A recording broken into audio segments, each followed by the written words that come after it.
All right, so South Sudan sadly is in the headlines yet again, and the story is the main armed opposition groups say that their forces have captured a strategic town in a new offensive aimed at advancing to Juba. So the world's youngest country continues to face serious challenges, civil war, and we'll be unpacking that.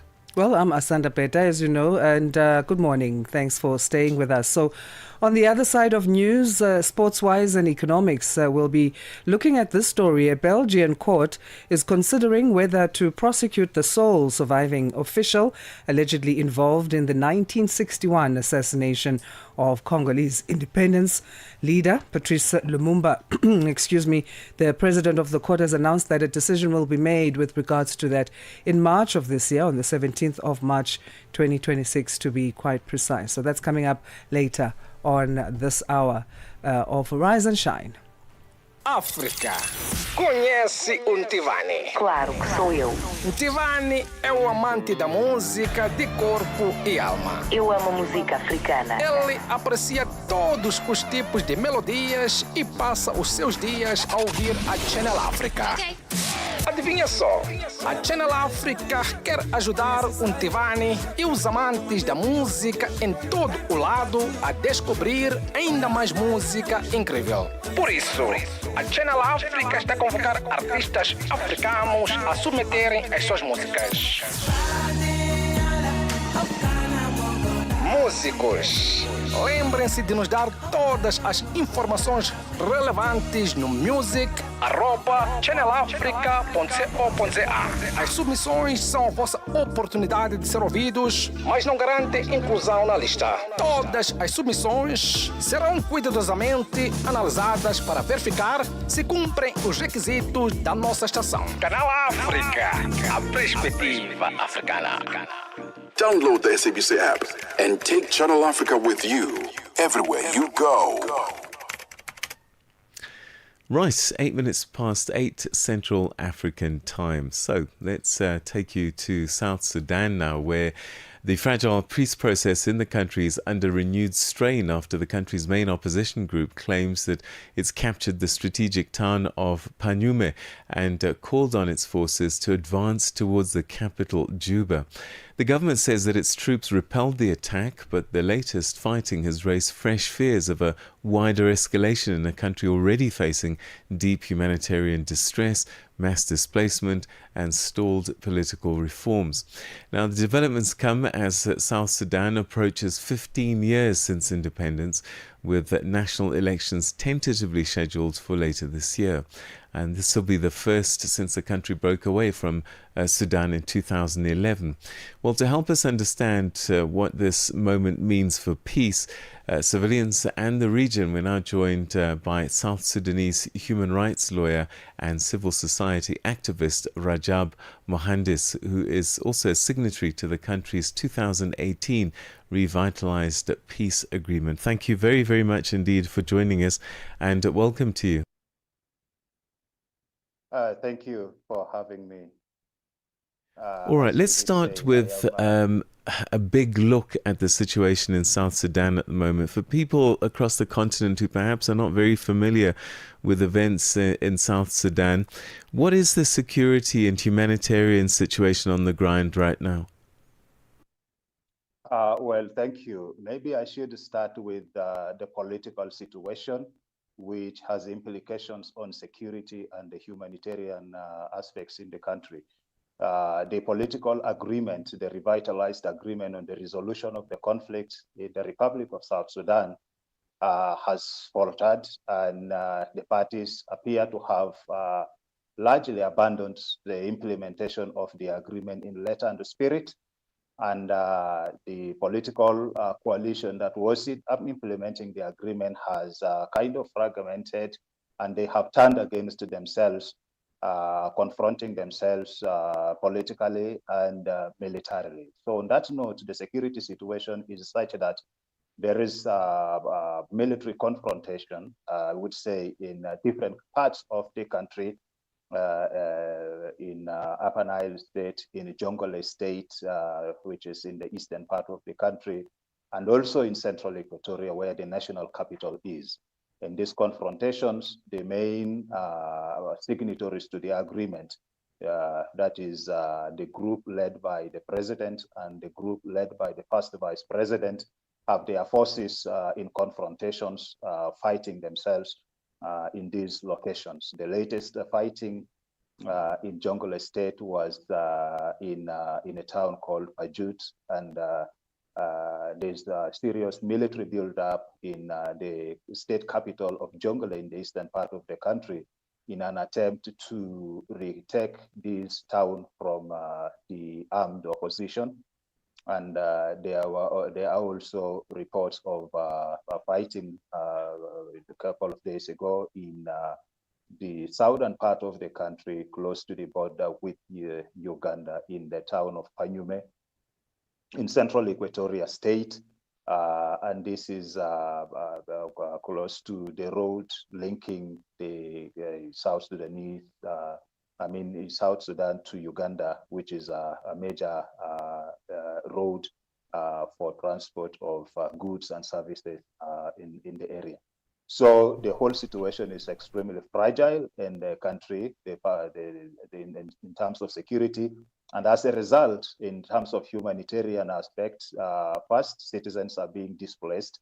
Civilians who are already facing serious humanitarian and economic crisis are now being pushed out of what is left for them as their own sources of little sources of livelihoods in their homes and villages, now being pushed out to the bushes and to find shelter elsewhere. And the aid agencies that were reaching out to them in their villages are also being restricted. So because of the fighting, it is difficult for aid agencies to reach out to the civil population who are desperately in need of humanitarian assistance. And so it is a very desperate situation, politically, militarily, or in terms of security, and also in terms of humanitarian situation for the ordinary citizen. So does this mean that the 2018 peace agreement is now meaningless, or can it be resuscitated? Well, it is important to, in terms of really having a fair assessment of whether the agreement is meaningless or not, that the agreement, as a matter of principle, had parties signatory to it. As it stands now, only one party, that's the party led by the president, is in charge of the situation. It has simply disempowered all the other signatories of the agreement. And so the signatories to the agreement, the other signatories to the agreement, no longer have an effective role in the implementation of the agreement. The institutions established by the agreement are largely dysfunctional, and there is no meaningful implementation of the provisions of the agreement at this point. And on that note, it would be fair to say that the agreement has technically collapsed, and this has given way to now the evolving or worsening security, economic, and humanitarian situations in the country. I'm going to take you back in time a little bit. 2011, everybody was very excited. South Sudan coming into being. Are the current tensions and challenges that we're seeing, do they predate 2011? Because at the time, maybe all these different groups had a common enemy, Omar al-Bashir. And then once he was gone, perhaps those tensions weren't really looked at and weren't really dealt with, and are coming to the surface more and more as time passes. Well,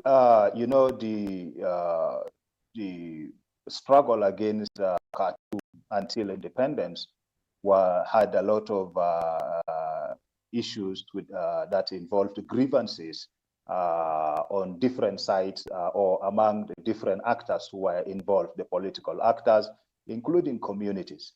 And but the people of South Sudan appeared to have moved beyond that especially by the time we voted for independence, in that people united to create South Sudan as an independent sovereign state to be able to then build a home that would be serving every citizen, and that we would start a new chapter. That was the understanding for us to come to independence. And so while there were those grievances that predate our independence, at independence, it was really possible that we would overcome those past grievances and build a peaceful, democratic, and a prosperous home state or a nation that accommodates all of us. Unfortunately, when we became independent, instead of sticking to the principles that guided our struggle for independence, the political leaders started to scramble for power, and they technically abandoned all those blueprints set out over generations in the struggle for the independence of South Sudan. And so they ran a system of governance that respond to their needs in the national capital, with total exclusion of the aspirations of the rest of the citizens. And in the competition for political power, they now go back to their differences that occurred during the liberation struggles, revive the memories that were hostile, and use that to mobilize communities to support them in their bid to compete favorably for and as such, the whole country becomes the victim. The citizens along ethnic lines become victims. They are targeted depending on which political actor comes from which group. So this is the situation that we face. Yes, we believe that actually at this point, it is possible that we could overcome the past and open up a new chapter, because all that we need to lead and run the country effectively has been defined and documented in various frameworks, in the declaration of our independence, in the constitution, in the agreements that have been signed, several agreements that have been signed since independence, and also in a very comprehensive process of a national dialogue. The people have spoken clearly of how they want to govern the country. It is the neglect of all of these frameworks and the voices of the people and the historical demands of the people for a better governance that we find ourselves in this situation. So the opposition say that they've taken the town of Panyume and is pushing towards Juba, the capital. If this is true, what does it tell us about the balance of power between the two sides? The government is saying that no, they are repelling this advance. Well, our experience has always been that these actors, particularly the government and the armed opposition groups, keep reinventing themselves. At one point, one would lead in the confrontations. At another, one would also gain leverage over the other. So they have been doing this over time. Yes, we have heard from spokespersons of the armed opposition that they took the town of Panyume, and that they were authorizing their forces to move towards the national capital. Yes, there is really these pronouncements are causing panic to the ordinary citizens in the area and even at the national capital. But what is true is that these actors, particularly the government and the armed opposition, are building up forces and gearing up for more confrontations. One cannot predict precisely the outcomes of these impending confrontations, but it is obvious that there will be serious security implications and serious humanitarian implications in a situation where the citizens are desperate in terms of humanitarian situation. Rajab, we're going to have to leave it there, but we're very grateful for your insights on the situation in South Sudan. Thanks so much indeed for your time. Thank you. That was South Sudanese human rights lawyer and civil society activist Rajab Mohandis, who's a signatory of the country's 2018 revitalised agreement on the resolution of the conflict in the Republic of South Sudan. And he says, given what's been playing out, it seems as if that a revitalised agreement has very little meaning in the current circumstances. We'll continue to monitor that story as it develops in South Sudan.